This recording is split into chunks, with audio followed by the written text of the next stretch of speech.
បាទសួស្តីបងប្អូនទាំងអស់គ្នាសូមស្វាគមន៍មកកាន់មេរៀន Google Sheet បាទអញ្ចឹងដើម្បីយើងបង្កើតតារាងនៅក្នុង Google Sheet យើងអាច log in Gmail របស់យើងនៅក្នុង browser បន្តមកទៀតយើងឃើញសញ្ញាបាទចុចចំនួន9ចុចនេះគឺយើងចូលមកវាមកបន្តមកទៀតគឺមានពាក្យថា Sheet បាទអញ្ចឹងយើងចុចលើពាក្យ Sheet ហ្នឹងមកបាទបន្តមកទៀតវាមានចេញតម្រង់ជា to do list annual budget monthly budget Google Finance Investment បាទអញ្ចឹងយើងអាចជ្រើសរើសតម្រង់ណាមួយដែលយើងចង់ប្រើឬបើអត់ទេយើងអាចចុច blank បាទអញ្ចឹងវានឹងចេញនៅ blank អូខេអញ្ចឹងចំពោះការបង្កើតតារាងនៅក្នុង Google Sheet យើងអាចបង្កើតដូចទៅនៅក្នុង Excel ហើយ Google Sheet នេះគឺងាយស្រួលសម្រាប់បងប្អូនដែលចង់ប្រើ list Excel ហើយចង់ share ចង់ចែករំលែកការប្រើប្រាស់ហ្នឹងទៅកាន់សមាជិកដទៃទៀតអញ្ចឹងបានន័យថានៅពេលដែលយើងបង្កើត list Excel មួយនៅក្នុង Google Sheet គឺអាចប្រើបានទាំងខ្លួនយើងផ្ទាល់ហើយក៏អាច share ទៅកាន់អ្នកដែលគាត់មានតម្រូវការក្នុងការប្រើប្រាស់ការងារជាមួយនឹងយើងឧទាហរណ៍នៅក្នុង team មួយគឺយើងមាន list ហើយយើងត្រូវការប្រើចូលគ្នាអញ្ចឹង list ហ្នឹងគឺយើងអាចប្រើនៅក្នុង Google Sheet បាទអូខេអញ្ចឹងបន្ទាប់ពីយើងបាន blank អញ្ចឹងហើយយើងអាច rename sheet ដើម្បី rename sheet យើងមកស្ដាំលើ sheet ហ្នឹងមកបន្តមកទៀតយកពាក្យ rename បាទអញ្ចឹងកន្លែងនេះខ្ញុំដាក់ master អូខេ master list បន្តមកទៀតយើងអាច rename បាទយើងអាច rename វាអញ្ចឹងកន្លែងខាងលើនេះគឺយើងអាច rename file របស់យើងអញ្ចឹងឧទាហរណ៍ខ្ញុំដាក់ថា list of stock អូខេអញ្ចឹងយើងអាច rename វាបានបន្តមកទៀតយើងអត់តន់ធ្វើអីទៅលើតារាងហ្នឹងទេហើយយើងចង់ share បាទអញ្ចឹងយើងអាចចូលកន្លែង share ចុចលើ share ហ្នឹងមកបន្តមកទៀតយើងអាចដូរនៅ access បាទទៅជា everyone with the link បាទន័យថាគ្រប់គ្នាដែលមាន link ហ្នឹងគឺអាចចូលប្រើប្រាស់បានបាទអូខេអញ្ចឹងបើយើងយកជា viewer គឺគាត់អត់មានសិទ្ធិចូលប្រើប្រាស់ទេអញ្ចឹងយើងត្រូវដូរទៅជា editor ដើម្បីឲ្យគាត់មានសិទ្ធិចូលប្រើប្រាស់បាទអាចកែបានអញ្ចឹងបន្ទាប់ពីយើងដូរអញ្ចឹងហើយយើងអាចcopy link ហើយផ្ដល់ទៅអ្នកដែលគាត់ត្រូវការប្រើ link ហ្នឹងជាមួយយើងបាទបន្តមកទៀតយើងចុច done ទៅអូខេអញ្ចឹងយើង share ហើយនេះគឺ share ទៅ everyone ដែលមាន link ហ្នឹងអូខេអញ្ចឹងនៅក្នុង Google Sheet នេះយើងអាចបង្កើតតារាងទៅតាមតម្រូវការអញ្ចឹងឧទាហរណ៍ក្នុងនេះគឺខ្ញុំបង្កើតតារាងគ្រប់គ្រង stock អញ្ចឹងទី1ខ្ញុំដាក់លេខរៀងទី2លេខកូដទី3 description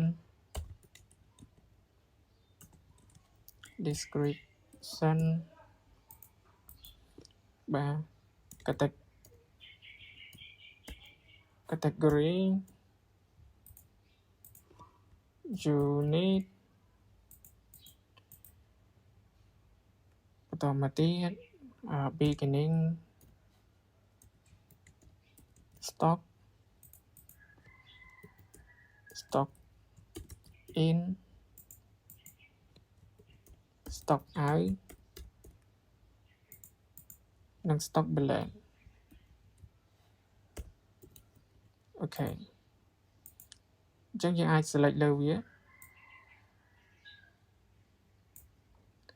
ហើយយើងដាក់វានៅចំកណ្ដាលអូខេអញ្ចឹងកន្លែងនេះគឺយើងដាក់វាចំកណ្ដាលបាទ align center បាទ ok បន្តមកទៀតយើងអាចដាក់តារាងឲ្យវាបាទអញ្ចឹងខ្ញុំ select ប៉ុណ្ណឹងខ្ញុំយក all border អូខេ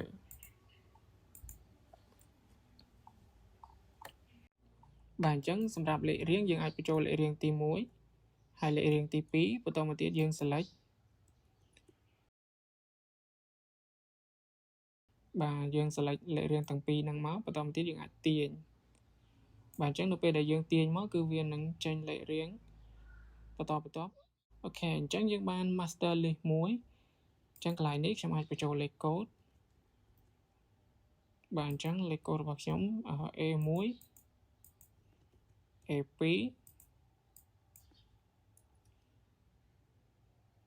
អញ្ចឹងយើងអាច select អញ្ចឹងខ្ញុំទាញលេខកូដហ្នឹងមកដើម្បីឲ្យបានដល់លេខកូដ A21 បាទចំពោះឈ្មោះផលិតផលគឺ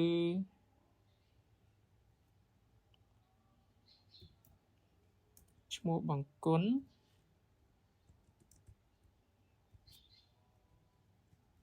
A1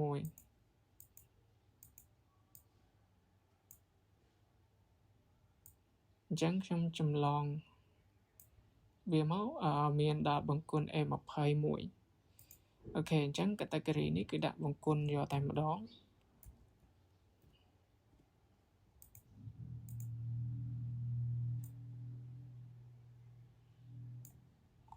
បាទចំពោះຂະຫນាតជា page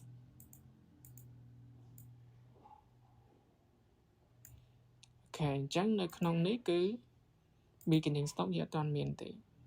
អូខេបន្តមកទៀតនៅក្នុងតារាងនេះគឺត្រូវមាន stock in និង stock out អញ្ចឹង stock in stock out កន្លែងនេះគឺជា stock in stock out សរុបបាទអញ្ចឹងចំពោះ stock in stock out ប្រចាំថ្ងៃគឺយើងបង្កើត sheet ពីរផ្សេងទៀតបាទអញ្ចឹងយើងចុចកន្លែងនេះមកដើម្បី add sheet អញ្ចឹងកន្លែងនេះអាច rename ទៅជា stock in អូខេបន្តមកទៀត add ថែមមួយទៀតគឺ stock out បាទអញ្ចឹងខ្ញុំអាច copy អូខេយើងមិនបាច់ copy ក៏បានដែរអញ្ចឹងកន្លែងនេះដាក់កូដតំណែងបាទអញ្ចឹងអាច insert ដាក់លេខរៀងមុន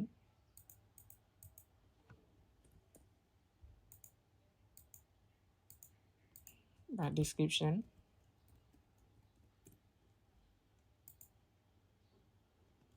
category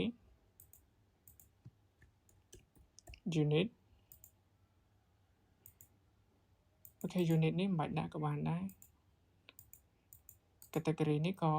នបាច់ដាក់ដែរនៅក្នុង stock in យើងដាក់តែ unit ជាមួយ price តម្លៃបន្តមកទៀតចំនួន quality ហើយនឹង remark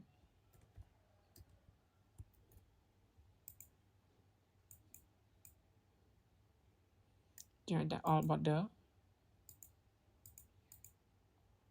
បាទអញ្ចឹង align ដាក់ center អញ្ចឹងកន្លែង master list នេះខ្វះតម្លៃជាខ្ញុំ insert មួយខ្ញុំដាក់កន្លែងនេះគឺ price អូខេអញ្ចឹងចំពោះ stock out គឺដូចគ្នាអញ្ចឹងយើងអាច copy table ហ្នឹងបាទយើងមកស្ដាំយើង copy បន្តមកទៀតចូលទៅ stock out យើង select នៅលើ cell នេះបន្តមកទៀត paste អូខេអូខេអញ្ចឹងវាឲ្យ install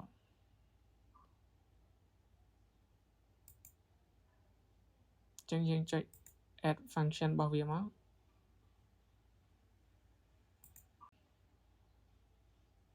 អូខេអញ្ចឹងចុច paste ម្ដងទៀតមកបាទវាមកហើយបាទបាទអញ្ចឹងនៅក្នុង master list នេះគឺយើងមាន stock in stock out stock balance bạn chẳng đọc bay ban stock balance cứ dương trao dọc stock beginning bột cho mùi stock in bột cho mùi nắng stock out bạn cái này bà stock out rồi bà dương bà trôi chi vitamin lại quantity còn tái bà trôi chi vitamin cứ dương trao dọc một đoạn stock out chẳng cái lại ní những ai biết nhà smart bạn do stock beginning bột cho mùi nắng stock inហើយដកជាមួយនឹង stock out បាទអញ្ចឹងយើងនឹងឃើញ stock balance បាទអញ្ចឹងយើងអាចទាញចម្លងរូបមន្តអូខេចំពោះ stock in ហើយនឹង stock out គឺយើងត្រូវប្រើរូបមន្ត sum if បាទអញ្ចឹងយើងប្រើរូបមន្ត sum if បន្តទៀតយើងចូល stock in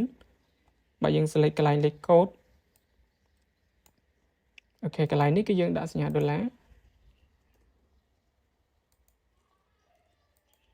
បាទយើងក្បៀបន្តទៀតគឺចូល select លេខកូដបាទលេខកូដកន្លែង master list នេះបន្តទៀតក្បៀចូលទៅ select quantity rank បាទបន្តទៀតយើងដាក់សញ្ញាដុល្លារហើយយើងបិទវងកញ្ចក់អូខេបិទវងកញ្ចក់ enter បាទអញ្ចឹង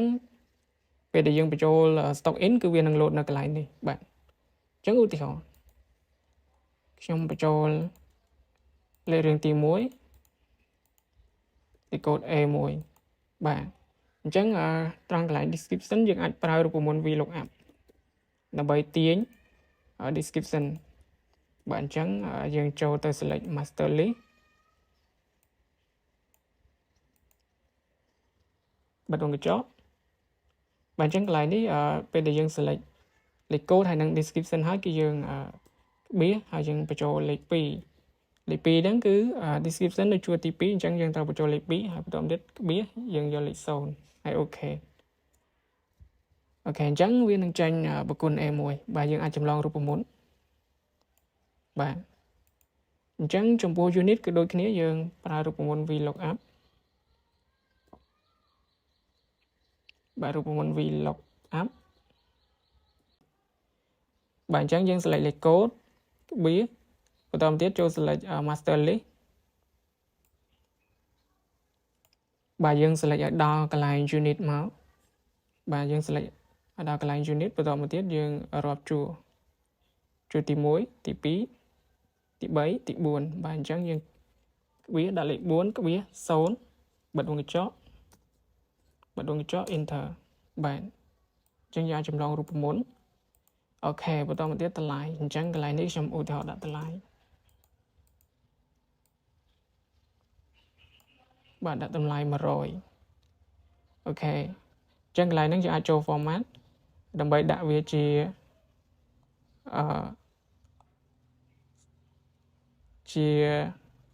ដុល្លារបាទអញ្ចឹងយើងរកដុល្លារបាទ custom currency ក៏បានដែរយើង select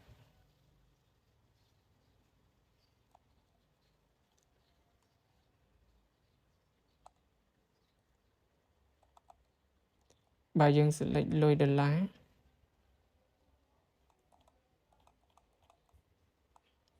អូខេអញ្ចឹង US ដុល្លារ apply បាទអញ្ចឹងវាចេញជាដុល្លារអូខេអញ្ចឹង stock in យើងអាចប្រើរូបមន្ត VLOOKUP បាទយើង select លេខកូដបន្តទៀតក្បៀចូលទៅ select master list បាទ select ឲ្យដល់ដុល្លារមកអញ្ចឹងដុល្លារនៅជួរទី5អញ្ចឹងយើងក្បៀដាក់លេខ5ក្បៀដាក់លេខ0បិទវងកញ្ចក់បាទអញ្ចឹងយើងដាក់លេខ0នេះគឺដើម្បីកុំឲ្យវារត់ខុសជួរបាទហើយយើង enter មកអញ្ចឹងគឺចេញដុល្លារយើងអាចចម្លងរូបមន្តបាទអញ្ចឹងករណីនេះឧទាហរណ៍បាទអញ្ចឹងកន្លែងនេះបញ្ចូលលេខ2ហើយយើងទាញប៉ុណ្នេះមកបន្តទៀតចាំអូសមកក្រោមបាទអញ្ចឹងខ្ញុំអូសចម្លងលេខកូដបាទអញ្ចឹងនៅពេលដែលយើងបញ្ចូលចំនួនឧទាហរណ៍ខ្ញុំបញ្ចូល A1 ចំនួន10បាទអញ្ចឹងយើងទៅមើល master list បាទអញ្ចឹង master list វាបូកសរុបចំនួនហើយទេបាទអញ្ចឹងយើងទៅឆែករូបមន្តម្ដងទៀត bạn chẳng dương select stock in tới bắt đầu tiết bạn dương chạy cái lại ní bạn đi cái dương cho một đoạn tiết của bạn này bạn chẳng dương về nhà smart sam if bạn bắt đầu một tiết cứ dương select stock in select lấy code ok biết bắt đầu tiết cho select lấy code trong cái lại master lấy muối biết bạn dương select a muối ní bạn về đây biết chẳng hạn dương cho stock in dương sam cái lại cho luôn bạn chẳng complete trongนี้គឺយើងដាក់សញ្ញាដុល្លារដើម្បីឲ្យវារត់ត្រូវជួរបាទអញ្ចឹងក្នុងនេះដាក់សញ្ញាដុល្លារដែរបាទអញ្ចឹងចំពោះ rank ទាំងពីរហ្នឹងទាំង rank លេខកូដទាំង rank quantity គឺយើងដាក់សញ្ញាដុល្លារបាទអញ្ចឹង enter មកអូខេអញ្ចឹងយើងអាចចម្លងរូបមន្តមកក្រោមបាទអញ្ចឹង stock in គឺមាន10បាទ A1 អញ្ចឹងឧទាហរណ៍យើងបញ្ចូល A2 20ចឹងក្នុង master list គឺមាន20ករណីកន្លែងនេះយើងបញ្ចូល A1 ដែរបាទ A1 30បាទអញ្ចឹងយើងទៅមើល master list 30បូកជាមួយ10គឺ40បាទ